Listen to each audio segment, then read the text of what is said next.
আমাদের ভাগ্য নির্ধারণ হয় সবে বরাতে না সবে কদরে? মাশাআল্লাহ, এলাকা মানুষটা সঠিকটা জানেন, বোঝা গেল। সারা দেশের মানুষ তো জানে ভাগ্য নির্ধারণ হয় সবে বরাতে। ভাইরা আমার, কোরআনে হাকিমে সূরা দুখানের 3 এবং 4 নম্বর আয়াত যদি আপনি দেখেন, আল্লাহ বলেছেন, আমি নিশ্চয়ই কোরআনকে নাজিল করেছি, অবতীর্ণ করেছি একটি বরকতময় রাতে। কোন রাতে বরকত নাজিল করেছেন আল্লাহ তাআলা? বরকতময় রাতে কোরআন নাজিল করেছেন আল্লাহ বলেছেন। আর এই বরকতময় রাতটা কোন রাত যে রাতে কোরআন নাজিল হয়েছিল? সবে কদর। কোন সন্দেহ আছে? কারণ কোরআনের আরেক আয়াত বলছে, ইন্না আনসালনাহু ফি লাইলাতিল কদর, আমি কোরআনকে নাজিল করেছি যে রাতে, সেটা হলো লাইলাতুল কদরে। তাহলে লাইলাতুল কদরে আল্লাহ কোরআন নাজিল করেছেন। আর সূরা দুখানে বলেছেন, আমি একটি বরকতময় রাতে কোরআন নাজিল করেছি। তাহলে এখানে বরকতময় রাত বলতে যে লাইলাতুল কদরকে বোঝানো হয়েছে, সেটা দিনের আলোর মতো পরিষ্কার। ঠিক কিনা বলেন? এরপর আয়াত আল্লাহ বলেছেন, ফিহা ইউফরাকু কুল্লু আমরিন হাকিম, এই বরকতময় রাত যে রাতে কোরআন নাজিল হয়েছে, অর্থাৎ লাইলাতুল কদর, সেই রাতেই সমস্ত গুরুত্বপূর্ণ হিকমাপূর্ণ বিষয়গুলো সব ধার্য হয়ে থাকে, নির্ধারণ হয়ে থাকে।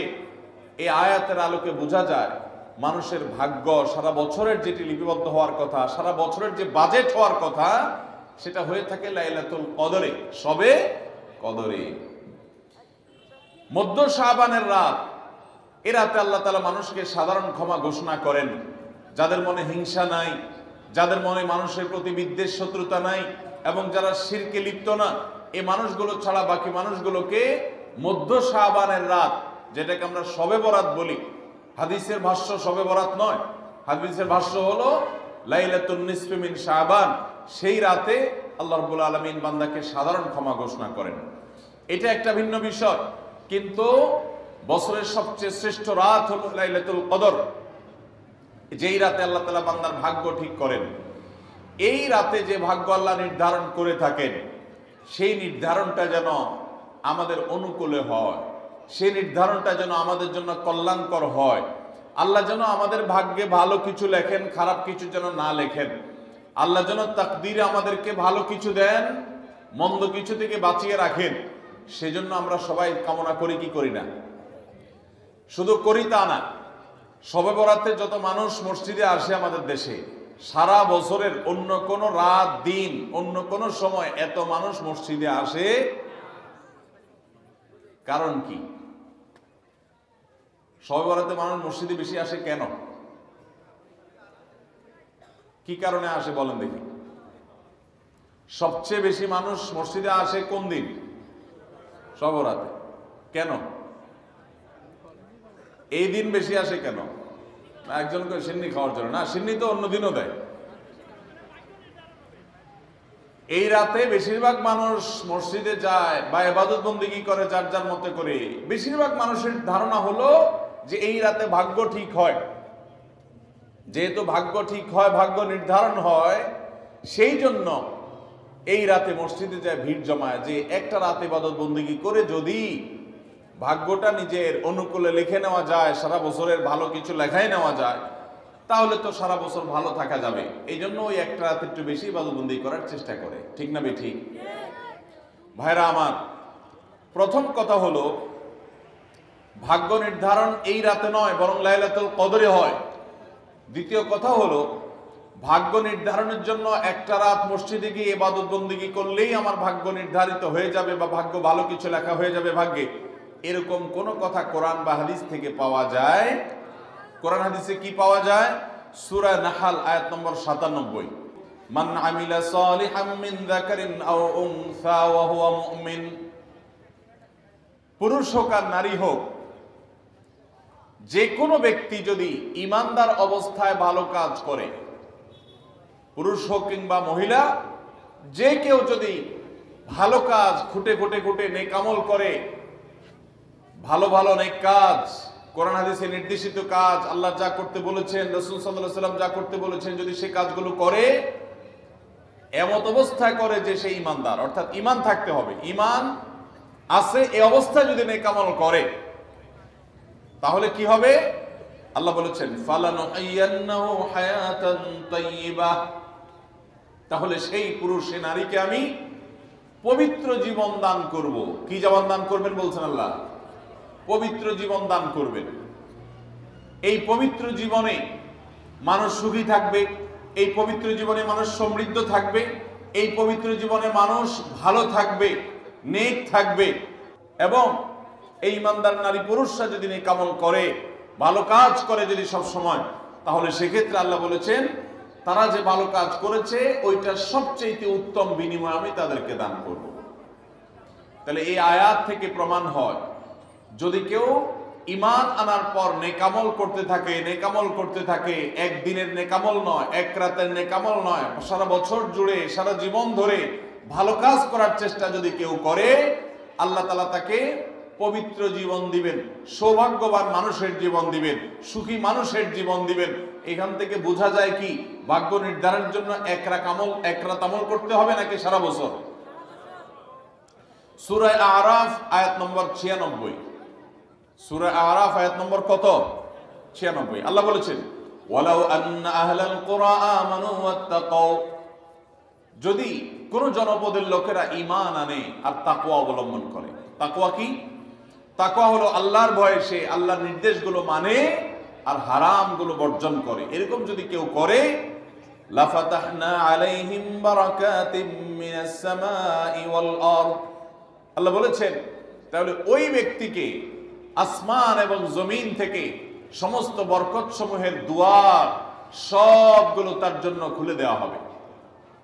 তাহলে বোঝা গেল মানুষের জীবনে বরকত নাজিল হবে, মানুষ সুখে থাকবে, ভালো কিছু তার তাকদিরে লেখা হবে। তখন যখন বান্দা নেকামল করে, যখন বান্দা গুনাহ থেকে বাঁচে, তাকওয়া অবলম্বন করে, তখন তার ওই এক রাত্রে গিয়ে আলাদা কিছু দোয়া বা বিশেষ পদ্ধতির কোনো জিকির আজকার এটা প্রয়োজন হয় না, বরং সে সারা বছর জুড়ে আল্লাহ তাআলা তার নসিবে ভালো কিছু লেখেন যদি সে বছর জুড়ে সারা জীবন ধরে নেকামল করে গুনাহ থেকে বাঁচে। ভাইরা আমার, আপনাকে আল্লাহ তাআলা কোন কলকারখানার মালিক বানিয়েছে, কোন মিল ইন্ডাস্ট্রি আছে আপনার। ধরুন আপনার বাসায় দুটা মেশিন আছে, সেলাই মেশিন আছে। আপনার যেই মেশিনটা ভালো, এটা দিয়ে আপনার কাজ হয়, প্রোডাকশন হয়, ওই মেশিনটাকে তেল মোবিল আপনি ঠিক মতো দিবেন কি দিবেন না?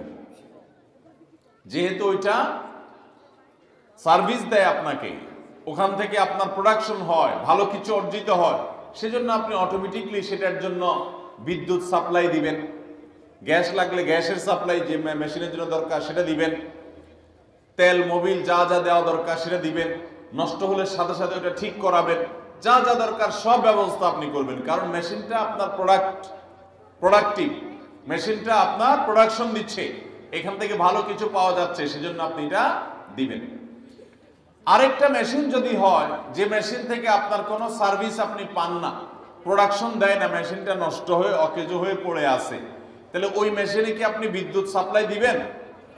ওখানে কি আপনি অন্য যা দরকার আছে তেল মোবিল নিয়মিত দেওয়া, এগুলো কি আপনি করবেন? করবেন না।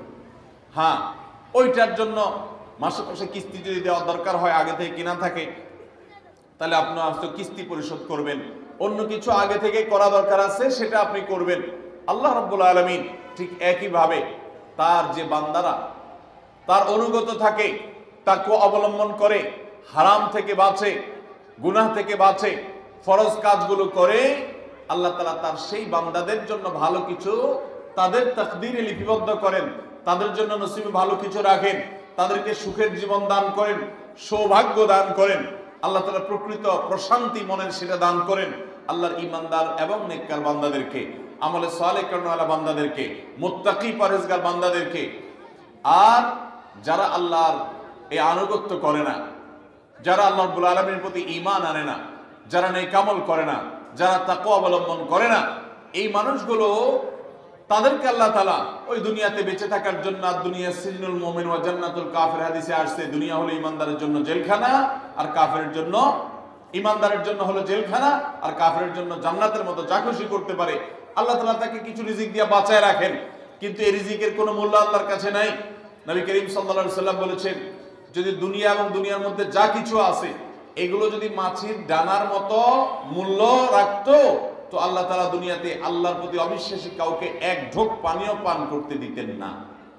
এখান থেকে বোঝা গেল এই দুনিয়া যত কিছু আমরা ভোগ করি, এগুলো আল্লাহ রাব্বুল আলামিনের কাছে এগুলো 2 পয়সার কোনো দাম নাই। বিশেষ করে যারা আখিরাতে বিশ্বাসী না, যারা আল্লাহর প্রতি ঈমান নাই, সে কাফেরদের জন্য এগুলো আল্লাহ তাআলা দিয়ে থাকেন, কারণ এগুলো সামান্য সময়ের ভোগ, অনন্ত অসীমকালের সুখ এবং দুনিয়ার প্রকৃত প্রশান্তি, এটা আল্লাহ শুধু তার ঈমানদার বান্দাদের জন্যই বরাদ্দ করে রেখেছেন। তো এই আয়াত থেকে, হাদিস থেকে বোঝা যায় যে ঈমানদাররা যখন নেক আমল করবে, তাদের জন্য আল্লাহ তাআলা নসিবে ভালো কিছু দিবেন, তাদের জন্য আল্লাহ তাআলা তাদের ভাগ্যে ভালো কিছু দিবেন, তাদের ভাগ্য সুপ্রসন্ন হবে। আর যদি কেউ বদামল হয়, তাহলে আল্লাহ রাব্বুল আলামিন তার জন্য প্রকৃত প্রশান্তি, আসল সুখের ঠিকানা, সেটা আল্লাহ তাআলা তাদেরকে কখনো দিবেন না। মুহতারাম হাজরিন, অতএব আমরা যদি চাই আমাদের ভাগ্যে ভালো কিছু লেখা হোক, তাহলে প্রথম কাজ করতে হবে, আমাদেরকে নেক আমল করতে হবে। ঈমান আনার পর কি করতে হবে? নেক আমল করতে হবে। আল্লাহ আমাদের সবাইকে সে তৌফিক দান করুন। ঈমান আনার পর ভালো কাজ করতে হবে, নেক আমল করতে হবে। আমরা যদি ঈমান আনার পর নেক আমল করি, ভালো কাজে লিপ্ত হই, তাকওয়া চর্চা করি, তাহলে আল্লাহ রাব্বুল আলামিন আমাদের ভাগ্যে ভালো কিছু রাখবেন। এই ব্যাপারে একজন ঈমানদারের ঈমান মজবুত থাকতে হবে। আরেকটা উপমা নেই আমরা, একজন জনপ্রতিনিধি, ওনার যারা প্রচার প্রচারণা করে, ওনার পক্ষে যারা মানুষের কাছ থেকে ভোট কালেকশন করে, সংগ্রহ করে,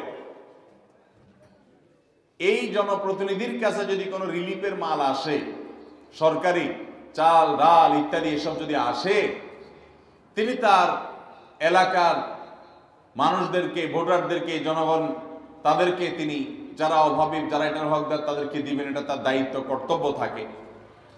যদি তার কোনো আগে থেকে তার দলের কোনো কর্মী থাকে, নির্বাচনের সময় তার অনুগত কোনো মানুষ থাকে যে তার পক্ষে কাজ করছে অনেক বেশি, তো এই লোকটার যদি রিলিফের দরকার হয়, সে কি ওই চেয়ারম্যান সাহেবের কাছে আর জনপ্রতিনিধির কাছে ধর্ণা দিয়ে আলাদা পিছনে আপনার লাইন ধরে ঘুরতে হবে? তার অটোমেটিক তাকে দেয়া হবে, কারণ সে আগে থেকেই তার লোক।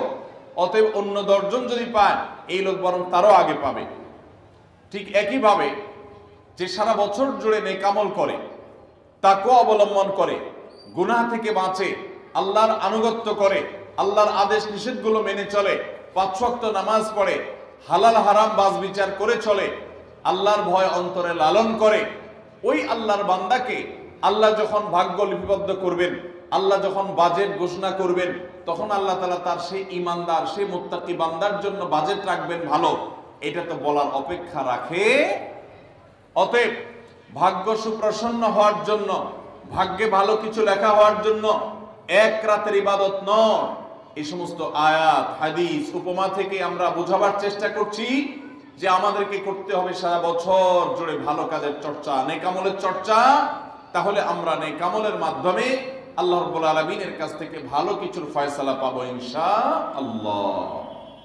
মুহতারাম হাজরিন, আমরা অনেকে দোয়ার জন্য অনেক অস্থির হই, পেরেশান হই যে অমুক হুজুর যেন আমার জন্য একটু দোয়া করে দেন, ইমাম সাহেব আমার জন্য একটু দোয়া করে দেন। বড় কোনো আলেম পাইলে আমরা দোয়ার জন্য অনেক চেষ্টা করি যে ভাই আপনি একটু আমার জন্য দোয়া করে দেন। এটা ভালো, এটা খারাপ কিছু না। আমরা যারা এক রাতে আমল ইবাদত করে আমাদের ভাগ্যের ভালো কিছু লেখানোর জন্য চেষ্টা করি, আমি সেই ভাইদেরকে বলতে চাই, সারা দুনিয়ার সমস্ত ভালো মানুষ, সকল নেক মানুষ, এমনকি মক্কা মদিনার ইমাম সাহেবরা, হারামাইনের ইমাম খতিবগণ, সারা দুনিয়ার সকল আল্লাহওয়ালা, নেককার এবং ভালো মানুষ যারা আছেন, আব্দে সালেহ যারা আছেন, আল্লাহর ওলি যারা আছেন, তাদের সবার দোয়া আমরা পাইতে চাই। একটা সহজ উপায় আছে, সেটা কি? এই এতক্ষণ যেটা বললাম, অর্থাৎ আপনি যদি নিজেকে ভালো মানুষ হিসাবে গড়ে তোলার জন্য চেষ্টা করেন, আপনি 5 ওয়াক্ত নামাজ পড়বেন, আল্লাহর হুকুম মতো চলবেন, আপনি হারাম থেকে বাঁচার জন্য সংগ্রাম যুদ্ধ চালাবেন, আপনি হক হালালি চলার চেষ্টা করবেন, আপনি তাকওয়ার উপরে চলার চেষ্টা করবেন। যদি আপনি এটা করেন, তাহলে অটোমেটিকলি সারা দুনিয়ার সমস্ত নেককার মানুষদের দোয়া একবার না, বারবার বারবার, হাজার হাজার লক্ষ লক্ষ বার আপনি পেতে থাকবেন। কিভাবে? আমরা নামাজের মধ্যে আত্তাহিয়াতু পড়ি কি পড়ি না? এই আত্তাহিয়াতুর মধ্যে একটা কথা আছে, আসসালামু আলাইনা ওয়া আলা ইবাদিল্লাহিস সালিহিন। এর অর্থ কি? এর অর্থ হলো, হে আল্লাহ, নামাজের মধ্যে নামাজরত অবস্থা দোয়া, এখানে দোয়া করছে মুসল্লি, হে আল্লাহ আসসালামু আলাইনা, আল্লাহ আমার প্রতি শান্তি বর্ষিত হোক, আমাদের প্রতি শান্তি বর্ষিত হোক, ওয়া আলা ইবাদিল্লাহিস সালিহিন, এবং আল্লাহর যত নেককার বান্দা আছে সারা পৃথিবীতে, সারা দুনিয়াতে যত নেককার বান্দা আল্লাহর আছে, যারা ভালো কাজ করার চেষ্টা করে, যারা হক হালালি চলার চেষ্টা করে, যারা হারাম উপার্জন করে না, যারা হারাম জিনিস দেখে না, হারাম জিনিস ধরে না, হারাম খায় না, হারাম কথা বলে না, হারাম জায়গায় যায় না, হারাম কাজ করে না, 5 ওয়াক্ত নামাজ পড়ে, যাকাত ফরজ হলে যাকাত দেয়, হজ ফরজ হলে হজ করে, রমজান আসলে রোজা রাখে, সকল ফরজ কাজগুলো করে, এক কথায় কোরআন হাদিসকে মেনে চলার চেষ্টা করে যারা, তার জীবনের অক্ষরে অক্ষরে প্রতিটা পদক্ষেপে, এদেরকে বলা হয় নেককার বান্দা। নামাজে আত্তাহিয়াতে প্রত্যেকটা মুসল্লি সারা পৃথিবীর সমস্ত প্রান্ত থেকে আল্লাহর কাছে দোয়া করে, আসসালামু আলাইনা ওয়া আলা ইবাদিল্লাহিস সালিহিন, আল্লাহ আমাদের প্রতি তো শান্তি বর্ষিত করবেনই, সেই সাথে আপনার নেককার বান্দা যারা আছেন, যা সারা দুনিয়াতে, এই সকল নেককার বান্দাদের প্রতি আপনি শান্তি বর্ষিত করেন। এই দোয়া প্রত্যেকটা মানুষ নামাজের মধ্যে করে কি করে না? তাহলে আপনি যদি নিজেকে নেককার বান্দা হিসাবে শামিল করতে পারেন, আপনি যদি নিজেকে আল্লাহর হুকুম এবং আল্লাহর আনুগত্য করানোওয়ালা মানুষ হিসাবে গড়ে তুলতে পারেন, তাহলে অটোমেটিকলি আপনি সারা দুনিয়ার সমস্ত নেককার মানুষদের দোয়া পেয়ে যাবেন। আল্লাহ আমাদের সবাইকে সে তৌফিক দান করুন। ভাইরা আমার, নেককারদের জন্য অটোমেটিকলি দোয়া হয়। শুধুমাত্র আল্লাহর নেককার বান্দা মানুষরা না, ফেরেশতারা দোয়া করে। আল্লাহর সকল নেককার মানুষদের দোয়া আমরা অটোমেটিক পাবো। তাহলে আমাদের ভাগ্যে যেন ভালো কিছু লেখা হয়, তার জন্য আমাদের যে আমলটা করতে হবে তা হলো আমলে সালেহ। সারা বছর জুড়ে, সারা জীবন জুড়ে আমাদেরকে খুঁটে খুঁটে খুঁটে কোনটা কোনটা ভালো কাজ সেগুলো করার চেষ্টা করতে হবে, কোনটা কোনটা খারাপ কাজ, গুনাহের কাজ, সেগুলো থেকে বাঁচার চেষ্টা করতে হবে। তাহলে আমাদের ভাগ্যে ভালো কিছু লেখা হবে ইনশাআল্লাহ।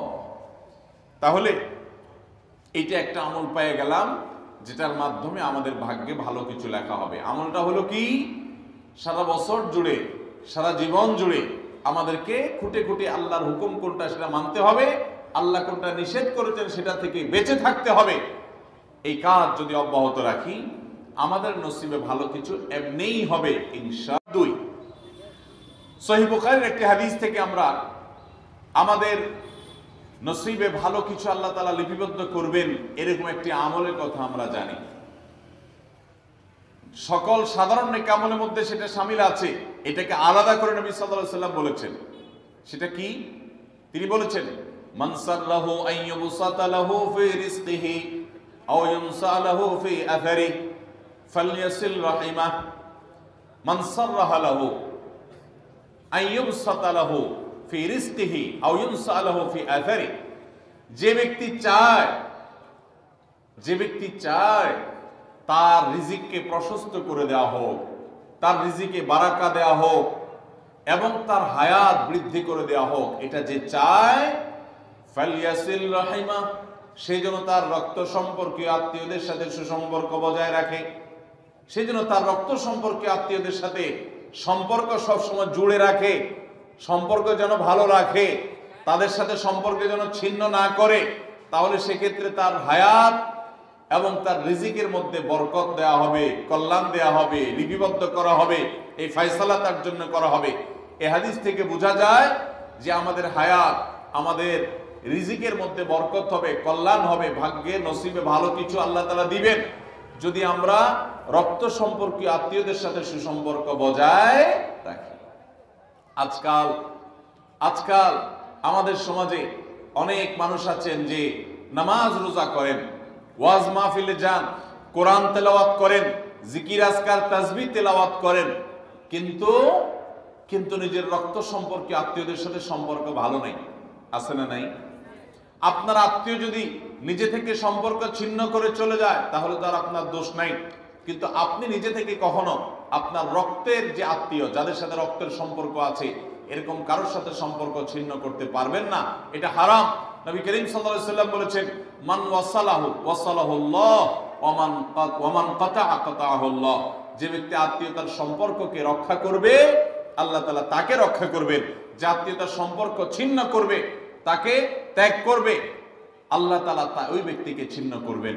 এই জন্য আত্মীয়তার সম্পর্ক রক্ষা করা এটা আমাদের ভাগ্য সুপ্রসন্ন হওয়ার অন্যতম মাধ্যম। আত্মীয়তার সম্পর্ক রক্ষা করা বলতে কাদের সাথে সম্পর্ক বজায় রাখতে হবে? যাদের সাথে রক্তের সম্পর্ক আছে আপনার। তারা কারা? আপনার শরীরে আপনার বাবার রক্ত আছে, রক্ত সম্পর্কীয় আত্মীয়।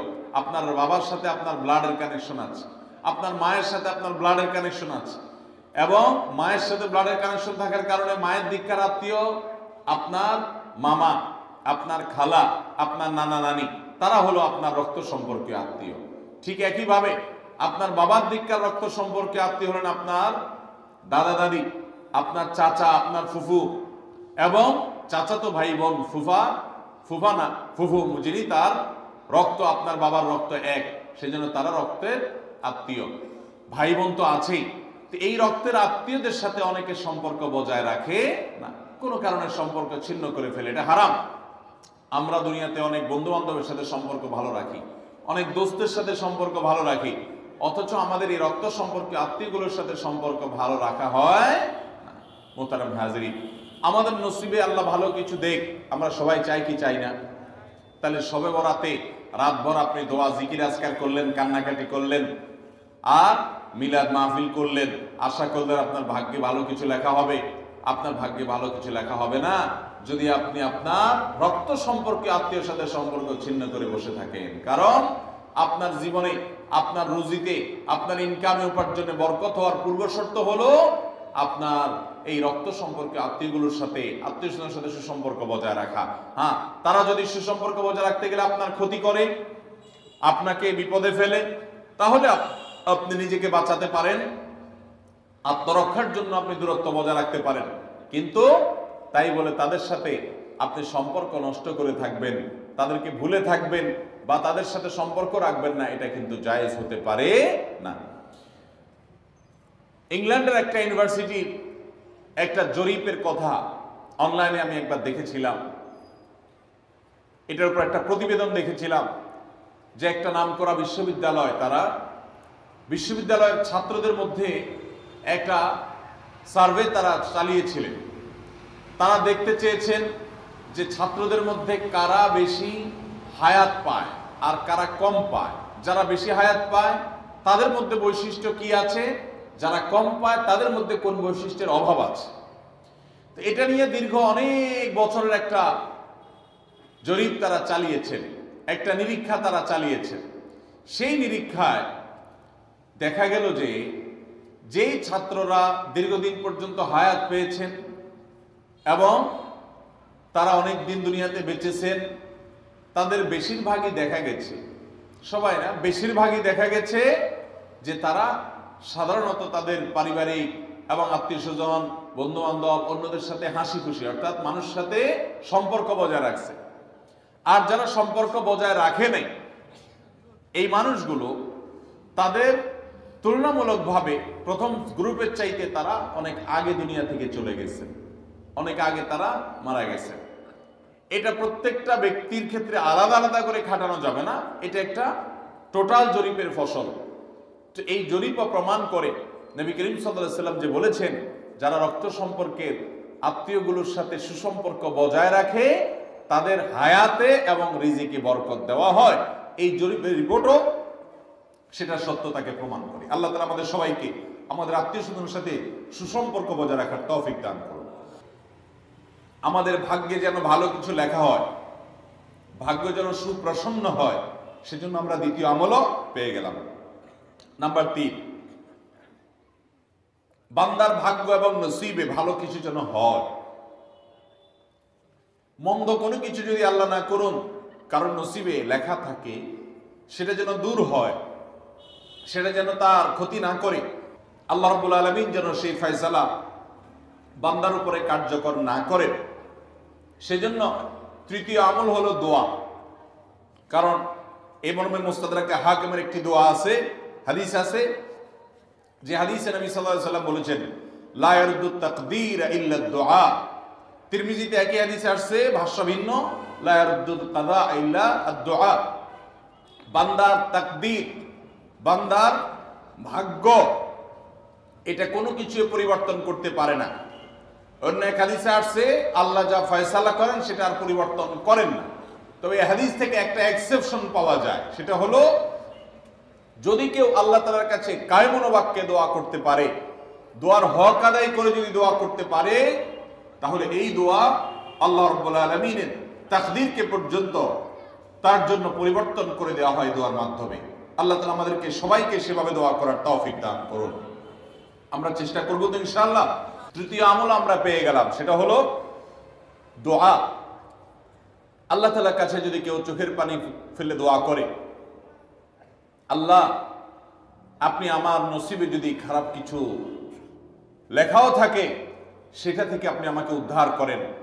যদি কেউ দোয়ার হক আদায় করে দোয়া করতে পারে, দোয়া কবুলের জায়গাগুলোতে দোয়া করতে পারে, যথাযথভাবে দোয়া করতে পারে, দোয়ার শর্ত পূরণ করে দোয়া করতে পারে, কায়মন বাক্যে দোয়া করতে পারে, চোখের পানি ফেলে দোয়া করতে পারে, দোয়া এত বড় অস্ত্র, দোয়া এত বড় মাধ্যম, দোয়া এত বড় একটা উপায় যে এটা দিয়ে আল্লাহর লিখন, আল্লাহর তাকদীর, এটা আল্লাহর কাছ থেকে পরিবর্তন করিয়ে আনা যায় এই দোয়ার মাধ্যমে।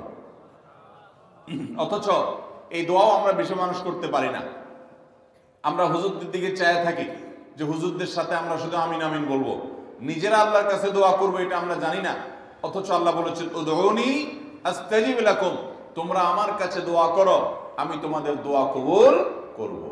অতএব ভাইরা আমার, আমরা আল্লাহ রাব্বুল আলামিনের কাছে আমাদের ভাগ্যে যেন ভালো কিছু লেখা হয়, সেজন্য আল্লাহর কাছে বেশি বেশি করে দোয়া করব। এবং আমাদের তাকদীরে যদি কোনো ক্ষতিকর কিছু থাকে তো সেটা যেন আমাদের ক্ষতি না করে আল্লাহ রাব্বুল আলামিন যেন আমাদের প্রতি রহম করেন, এই মর্মে আমরা যদি দোয়া করি তো দোয়ার মাধ্যমে আল্লাহ তাআলা তাকদীরও পরিবর্তন করে। অবশ্য তাকদীরের মধ্যে দুইটা প্রকার আছে, একটা তাকদীরে মুবরাম আর একটা তাকদীরে গায়রে মুবরাম। তাকদীরে গায়রে মুবরাম যেটা, সেটা তাকদীর দোয়ার মাধ্যমে ফয়সালা আল্লাহ পরিবর্তন করেন। মুবরাম যেটা পরিবর্তন করেন না, অর্থাৎ যেটা চূড়ান্ত করেছেন আল্লাহ তাআলা আগে থেকে, সেটা পরিবর্তন করেন না। তবে বান্দার হায়াতের ক্ষেত্রে কোন কোন হাদিস থেকে জানা যায় আল্লাহ রাব্বুল আলামিন কোন নেক আমলের ফলে দোয়ার মাধ্যমে আল্লাহ রাব্বুল আলামিন অনেক সময় সেটাতে পরিবর্তন করেন এবং সেটাতে বারাকা দান করেন। অতএব আমাদেরকে তাকদীর বা ভাগ্য যেন সুপ্রসন্ন হয়, আমাদের নসিব যেন ভালো হয়, আল্লাহ যেন ভালো কিছু দান করেন, সেজন্য শবে বরাতে রাত ভরে ইবাদত বন্দেগী এই জন্য নয়, বরং আমাদের ভাগ্যে ভালো কিছু হওয়ার জন্য বছর জুড়ে আমাদেরকে নেক আমল করতে হবে। এক রাত ইবাদত বন্দেগী করলেন, সারা বছর কোন নফল নামাজ, ফরজ নামাজ, অন্যান্য ফরজ কাজ করলেন না, আর আপনি আশা করলেন যে আল্লাহ আপনার জন্য ভাগ্যে ভালো কিছু লিখে দিবে, এটা সঠিক নয়। আর ভাগ্যের নির্ধারণটা মূলত লাইলাতুল কদর, এটি বোঝা যায় সূরা দুখান থেকে, অন্যান্য সূরা থেকে। অতএব আমাদের সবাইকে আমাদের ভাগ্যে ভালো কিছু লেখার জন্য বেশি বেশি আমাদের 5 ওয়াক্ত ফরজ নামাজ সহ আল্লাহর সমস্ত ফরজ বিধানগুলো মেনে চলতে হবে, হারাম এবং গুনাহের কাজগুলো থেকে বেঁচে চলতে হবে, এবং সেই সাথে আমাদের সবাইকে বেশি বেশি করে বিশেষ করে নেককারদের কাতারে শামিল হতে হবে। আমি যত বেশি নেককার হতে পারবো, ওই যে নামাজে আত্মীয়তার মধ্যে নেককারদের দোয়া পাবো, আমার প্রতি শান্তি আল্লাহর এমনি বর্ষিত হবে। এবং দ্বিতীয় আমল হলো বেশি বেশি করে আত্মীয় স্বজন, রক্ত সম্পর্কীয় যারা, তাদের সাথে বিশেষভাবে সুসম্পর্ক বজায় রাখতে হবে। সম্পর্ক নষ্ট করা যাবে না, সম্পর্ক ছিন্ন করা যাবে না। এবং তৃতীয় আমল হলো বেশি বেশি দোয়া করতে হবে। এই তিনও আমল যখন আমরা একযোগে চালাবো, একদিক থেকে সাধারণ সব নেক আমল করব, বিশেষভাবে আমি আত্মীয় স্বজনের সাথে সুসম্পর্ক বজায় রাখার চেষ্টা করব, এবং আল্লাহর কাছে দোয়ার আমলটা বেশি বেশি করব, বরকত নাজিল হওয়ার মতো কাজগুলো বেশি বেশি করব। ইনশাআল্লাহ আল্লাহ রাব্বুল আলামিন আমার নসিবে ভালো কিছু দিবেন এবং মন্দ কিছু থেকে আমাকে বাঁচাবেন। নবী করিম সাল্লাল্লাহু আলাইহি সাল্লাম আল্লাহর কাছে দোয়া শিক্ষা দিয়েছেন, আল্লাহুম্মা ইন্নী আউযু বিকা মিন দারকিল বালা, আল্লাহুম্মা ইন্নী আউযু বিকা মিন সুইল কাদা। আল্লাহ, আপনার কাছে আমার ভাগ্যের ক্ষতি থেকে আমি আপনার কাছে পানা চাই। অর্থাৎ আমার তাকদীরে কাজার মধ্যে যদি কোনো ক্ষতিকর কিছু আপনি লিখে থাকেন, তাহলে সেই সুউল কাজা, এটা থেকে আমি আপনার কাছে পানা চাই। অতএব এই মর্মে আল্লাহর কাছে যত বেশি আমরা দোয়া করব, আল্লাহ রাব্বুল আলামিন আমাদেরকে তত বেশি হিফাজত করবেন। আল্লাহ তাআলা আমাদের নসিবে দুনিয়া এবং আখিরাতে, ইহকালে এবং পরকালে ভালো কিছু লেখেন। আমাদের নসিবে যেন ভালো কিছু হয় সেই তৌফিক আল্লাহ তাআলা আমাদেরকে দান করেন। আমরা সবাই আমলগুলো করবো তো ইনশাআল্লাহ। আল্লাহ আমাকে আপনাকে আমাদের সবাইকে আমলের তৌফিক দান করুন। জাযাকুমুল্লাহু খায়রা ওয়া আখিরু দাওয়ানা আনিল হামদ।